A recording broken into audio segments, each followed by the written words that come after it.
সোয়া ছানা ঝোল আলু দিয়ে আজকে রান্না করব। আজকে আবহাওয়াটা একটু ঠান্ডা ঠান্ডা, আর আজকে হচ্ছে নিরামিষ, তার জন্য নিরামিষে আজকে মানে সয়াবিন আর ছানা দিয়ে একসাথে রান্না করব। তো দেখতে থাকো। হ্যালো গাইস, কেমন আছো তোমরা সবাই? আশা করি সবাই খুব ভালো আছো, আমিও খুব ভালো আছি। তো আজকে যেহেতু সোমবারে নিরামিষ খাই, তার জন্য আজকে নিরামিষের আয়োজন। তো সকালবেলা ঘুম থেকে উঠে সয়াবিনগুলোকে আমি ভিজিয়ে রেখেছিলাম, দেখো নরম তুলতুলে হয়ে আছে। এগুলোকে বেটে নেব, আর এদিকে আমি জিরা আদা এগুলোও বেটে নেব। আমি যেহেতু শুকনো মরিচ লঙ্কার গুঁড়া খাই, তার জন্য শুকনো মরিচটা আমি বাটবো না।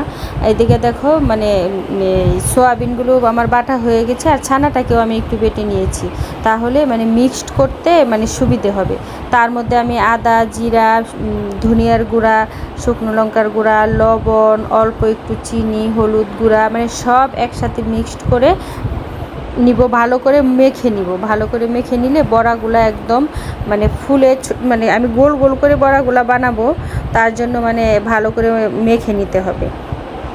তো ভালো করে আমি মাখতে মাখতে আমি বলতেছিলাম দিদিকে যে এই বড়ার ঝোলটা খেতে খুব ভালো লাগে আমাদের, আমার ছেলে মেয়েও খুব পছন্দ করে, তার জন্যই রান্না। নিরামিষ কী খায় বলো তো, এরকম সবজি খেতে চায় না, এক এক সময় এক একটা রান্না করে দিতে হয়। তো আমার সয়াবিন আর ছানাটা একসাথে আমি মেখে নিয়েছি, একদম সফট হয়েছে, দেখো একদম সফট হয়েছে। তোমরা ছোট ছোট করে গোল গোল করেও বানাতে পারো, আবার দুই হাতে একদম গোল গোল করেও বানিয়ে নিতে পারো। তো আমি এদিকে আমি অনেকগুলোই হবে, এরকম গোল গোল করে চ্যাপ্টা করে বানাবে। চ্যাপ্টা করে বানালে তেলে যখন দিবে তখন মানে ফুলবে। তো এরকম করে আমি সবগুলা বড়া বানিয়ে নিলাম, বানিয়ে এখন তেলে আমি এগুলো ভেজে নিব, লাল করে ভেজে নিব। একদম সাবধানে একটু ভাজতে হবে, যেহেতু একটু নরম হবে একটু।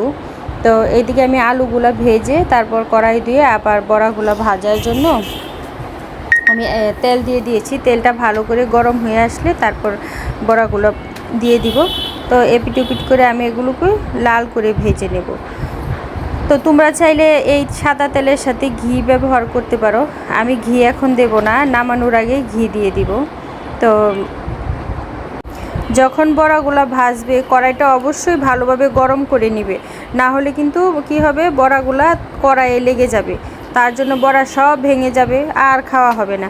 আমি কিন্তু কড়াইটা ভালোভাবে গরম করে নিয়েছি, দেখো কি সুন্দর লাল করে ভাজা হয়েছে। এই বড়াগুলো আমি ভেজে নিলাম, বড়া আলু এগুলো আমি ভেজে নিলাম। তো এইদিকে আমার বড়াগুলো ভাজা হয়ে গেছে, ওই তেলে আবার অল্প একটু তেল দিয়ে দিলাম। তেল দিয়ে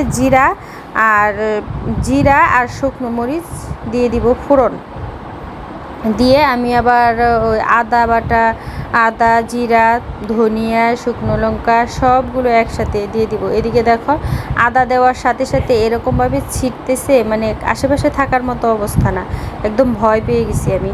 তো যাই হোক, এদিকে সব মশলাগুলো গুলে দিয়ে দিলাম, অল্প একটু জলে গুলে দিয়েছি যেন মশলাটা পুড়ে না যায়, যেন ভালোভাবে কালারটা আসে, যেন কষানোটা ভালোভাবে হয়। মশলা পুড়ে গেলে কিন্তু মানে মশলার কালারটা না কালশিটে হয়ে যায়, তার জন্য অল্প জল দিয়ে মশলা সবসময় কষাবে। তো আমি এদিকে মশলাটা কষাইতে দিয়ে দিয়েছি। আমি কিন্তু এখানে একটা কাজ করেছি, বড়ার মধ্যে অল্প একটু চিনি দিয়েছি যেন স্বাদের ব্যালেন্সটা ঠিক থাকে, তার জন্য। এখানে আমি যখন মশলাটা কষাচ্ছি তখন কিন্তু এখানেও আমি একটু চিনি দিয়েছি, পরিমাণ মতো দিবে, একদম বেশি চিনি দিলে কিন্তু খেতে ভালো লাগবে না। তো এদিকে আমার মশলাটা কষানো হয়ে গেছে। মশলা কষানো হয়ে গেলে একটা জিনিস দেখলেই বোঝা যায়, আমার মা বলতো, সেটা হচ্ছে যখন উপরে কষানোর পর যখন ছিটবে মশলাটা আর হচ্ছে তেলটা উপরে ভাসবে মশলার, তখন বুঝতে হবে যে মশলা কষানো হয়ে গেছে। তো আমার মশলা কষানো হয়ে গেছে, তারপর আমি ফুটানো গরম জল দিয়ে দিলাম। গরম জল দিয়ে ঝোলটা যখন বলক আসবে মানে ফুটতে থাকবে, তখন আমি সবগুলা বড়া আলু এগুলো সব দিয়ে দিব। বড়াগুলো অবশ্য পরে দিলেও হয়, এটা ইচ্ছা, যার ইচ্ছা, কিন্তু বড়া এগুলো দিয়ে কিন্তু বেশিক্ষণ ফোটানো যাবে না, তাহলে কিন্তু গলে যাবে বেশিক্ষণ ফুটতে দিলে। তো আমি যেহেতু ঝোলটা বেশিক্ষণ ফুটিয়ে নিয়েছি, তাই বড়া আর আলুগুলো দিয়ে বেশিক্ষণ আমি ফোটাবো না।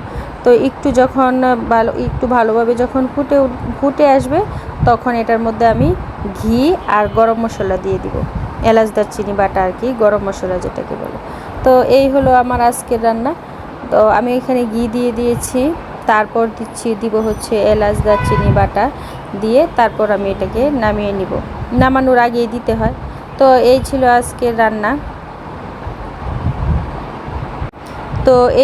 আজকের রান্না। কেমন হয়েছে সবাই কমেন্টে জানিও।